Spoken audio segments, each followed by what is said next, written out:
പാട്ടുകാരിയുടെ തിളക്കം ഒരു ചെറിയ കാലം മാത്രമായിരുന്നു. സിനിമാ പാട്ടുകാരിയായും സ്റ്റേജ് ഷോകളിലെ ശ്രദ്ധേയ സാന്നിധ്യമായിരുന്ന ഗായികയായും മിന്നിത്തെളിഞ്ഞു നിന്ന ഷെറിൻ പിന്നീട് അവഗണിക്കപ്പെടുകയായിരുന്നു. പുറം ലോകത്തെ പ്രകാശവൃത്തങ്ങൾ നഷ്ടമായപ്പോൾ വീട്ടിലെ ഇത്തിരി വട്ടത്തിലേക്ക് സ്വയം ഒതുങ്ങിക്കൂടുകയായിരുന്നു ഈ കലാകാരി. നിറയെ കോൺസേർട്സ് ഒക്കെ കിട്ടിയിരുന്നു. കേരളയിലെ എല്ലാ രാജ്യത്തും പോയിട്ടുണ്ട്. പിന്നെ ദുബായിൽ 95 ദുബായിൽ പോയി.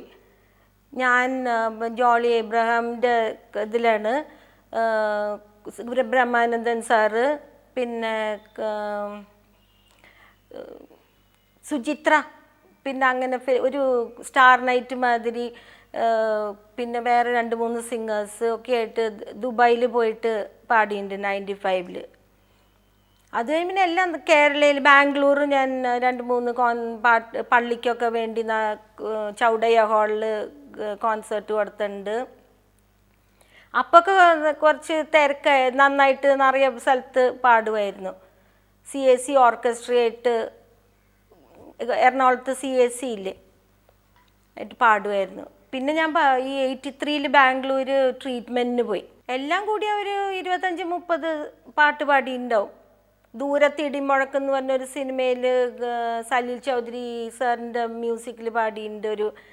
ഒരു 3 പേര് കൂടി പാടുന്നതാണ്. പിന്നെ കതിർ മണ്ഡപത്തിൽ ഞാനും അമ്പിളിയും കൂടി ഒരു ഡ്യുവറ്റ് പാടിയിട്ടുണ്ട്. കഥ അറിയാതെ എന്ന് പറഞ്ഞ സിനിമയിൽ പാടിയിട്ടുണ്ട്. പിന്നെ തരംഗം എന്ന് പറഞ്ഞ സിനിമയിൽ KJ ജോയ് സാറിൻ്റെ മ്യൂസിക്കിൽ പാടിയിട്ടുണ്ട്.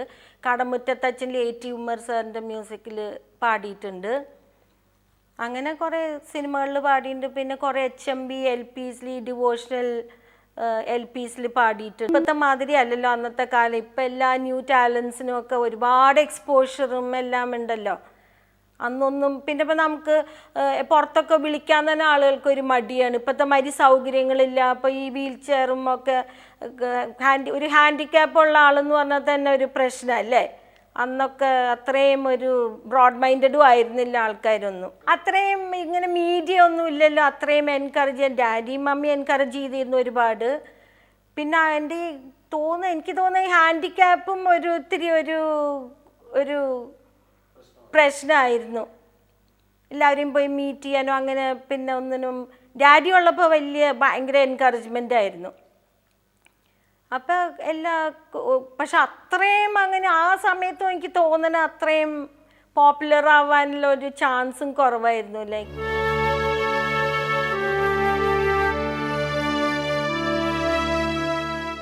ഒരുപാട് ആളുകളുടെ മത്സരവേദിയായ സിനിമയിൽ കഴിവും ഭാഗ്യവും സമാസമം ചേർന്നു വന്നവർ മാത്രമേ വിജയിച്ചിട്ടുള്ളൂ. കഴിവുണ്ടായിട്ടും ഭാഗ്യക്കേടുകൊണ്ട് മാത്രം പിന്തള്ളപ്പെട്ടു പോയതാണ് ഷെറിൻ എന്ന പാട്ടുകാരി. ഇടിച്ചു കയറി കൂടുതൽ അവസരങ്ങൾ കണ്ടെത്താൻ ഇവർക്ക് തന്റെ പ്രാപ്തിക്കുറവ് വിഘാതമായി നിൽക്കുകയും ചെയ്തു. അല്ല, അങ്ങനെ വിധിയോട് ചിലപ്പോൾ ഒക്കെ ഒരു ഡിപ്രഷൻ വരാറുണ്ട്, ഇങ്ങനെ ആയില്ലോ എന്ന്. പക്ഷെ ഒന്നും ചെയ്യാൻ പറ്റില്ലല്ലോ, ഡെസ്റ്റിനി നമുക്ക് മാറ്റാൻ പറ്റില്ലല്ലോ. അത്രയ്ക്ക് അങ്ങനെ സിമ്പത്തി എന്ന് പറയാനായിട്ടൊന്നും കിട്ടിയിട്ടൊന്നുമില്ല. എനിക്ക് തോന്നുന്നു അന്നത്തെ കാലത്ത് ഇപ്പോൾ 83 എന്നൊക്കെ പറയുമ്പോൾ ഒരുപാട് കൊല്ലം മുമ്പല്ലേ. അപ്പോൾ ആളുകൾക്കും അത്ര എനിക്ക് തോന്നുന്നു അത്രയും ഒരു ബ്രോഡ് മൈൻഡഡ് ആയിരുന്നില്ല ആൾക്കാരും. സംഗീത ലോകത്ത് തിരിച്ചറിയപ്പെട്ടു വരുന്ന കാലത്ത് രോഗപീഠകളാലുള്ള വേദനകളും ഒപ്പമുണ്ടായിരുന്നു. ചികിത്സകൾക്കായി പ്രൊഫഷൻ വിട്ട് 3 വർഷത്തോളം മാറി നിൽക്കേണ്ടി വന്നു. ഈ ഇടവേള ഷെറിൻ എന്ന പാട്ടുകാരിയെ മറവിയിലേക്ക് മാറ്റി നിർത്തുകയായിരുന്നു. ഷെറിൻ്റെതായ പാട്ടുകൾ പഴങ്കഥകളാവുകയും ചെയ്തു.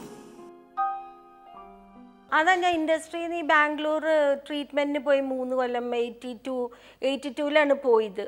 അപ്പോൾ ഒരു 3-4 കൊല്ലം ബാംഗ്ലൂർ ഇങ്ങനെ ഞങ്ങൾ ഇവിടുത്തെ ഒക്കെ വൈൻഡപ്പ് ചെയ്ത് അവിടെ വീടെടുത്ത് വാടകയ്ക്കൊരു വീടെടുത്ത് അവിടെ പോയി താമസിച്ച് അങ്ങനെ ട്രീറ്റ്മെൻറ്റിനുമായിട്ട് പോവുമായിരുന്നു.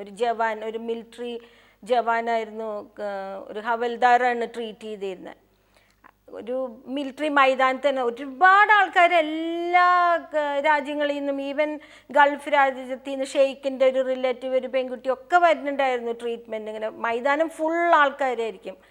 അപ്പോൾ അവിടെ അതിനായിട്ട് പോയി താമസിച്ച് രാവിലെ തൊട്ട് വൈകുന്നേരം വരെ എക്സസൈസും ഒക്കെ ആയിട്ട്. അതിൻ്റെ ഇടയിൽ എൻ്റെ ഡാഡി മരിച്ചു 83-ൽ.